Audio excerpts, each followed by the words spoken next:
আমাদের আজকের ভিডিওতে আপনারা শিখতে যাচ্ছেন 4 ধরনের অ্যাডভান্স ইংলিশ সেন্টেন্স স্ট্রাকচার। তো 4টি স্ট্রাকচার ভালোভাবে বুঝতে ভিডিওটি সম্পূর্ণ দেখুন। ফার্স্ট স্ট্রাকচার, এই ভুল ধারণা রাখবেন না যে সে আপনাকে সাহায্য করবে। এই ভুল ধারণা রাখবেন না যে তামিম একজন জ্ঞানী ছেলে। এই ভুল ধারণা রাখবেন না যে সে অনুষ্ঠানে যোগদান করবে। এখানে লক্ষণীয় এই ভুল ধারণা রাখবেন না যে কথাটি ইংরেজি হলো do not have this misconception that. বাক্য তৈরির জন্য স্ট্রাকচারটি হবে do not have this misconception that plus any sentence. এখন চলুন প্র্যাকটিক্যালি ব্যবহার করা যাক। এই ভুল ধারণা রাখবেন না যে সে আপনাকে সাহায্য করবে। Do not have this misconception that he will help you. এই ভুল ধারণা রাখবেন না যে তামিম একজন জ্ঞানী ছেলে। Do not have this misconception that Tamim is a wise boy. এই ভুল ধারণা রাখবেন না যে সে অনুষ্ঠানে যোগদান করবে। Do not have this misconception that she will attend the event. এখন চলুন দ্বিতীয় স্ট্রাকচারে।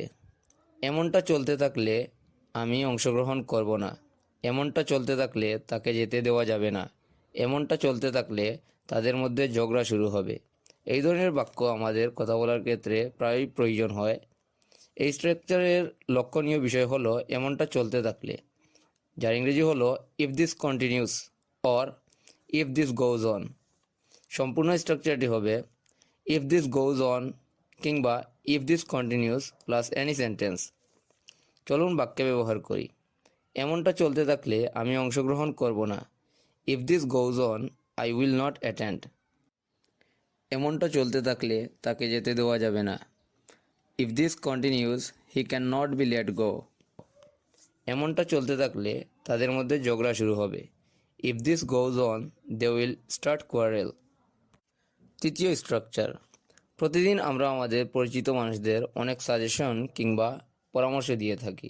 এক্ষেত্রে আমরা হাউ অ্যাবাউটের ব্যবহার করতে পারি, যার অর্থ হচ্ছে কেমন হয়। উদাহরণস্বরূপ, ইংরেজি শিখলে কেমন হয়, চলো বই পড়ি, বই পড়লে কেমন হয়, ফুটবল খেললে কেমন হয়। তো এরকম গুছিয়ে একজন আরেকজনকে পরামর্শ দিতেই আমরা ব্যবহার করি হাউ অ্যাবাউট। আর স্ট্রাকচারটি হবে how about plus verb plus ING plus other words. চলুন কয়েকটি বাক্যে ব্যবহার করে চর্চা করি।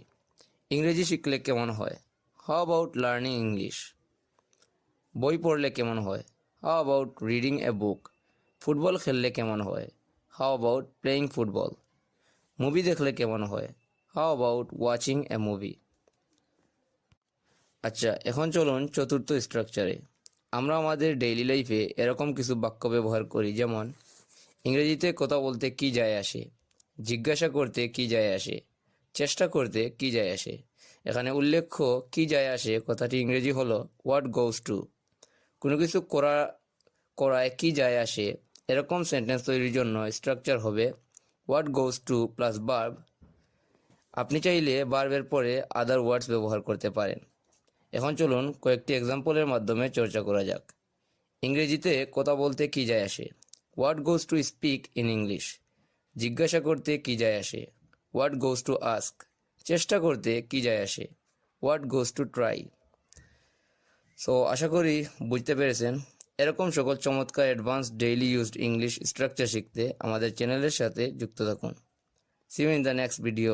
Till then, take care of yourself and stay happy. Thanks for watching the full video.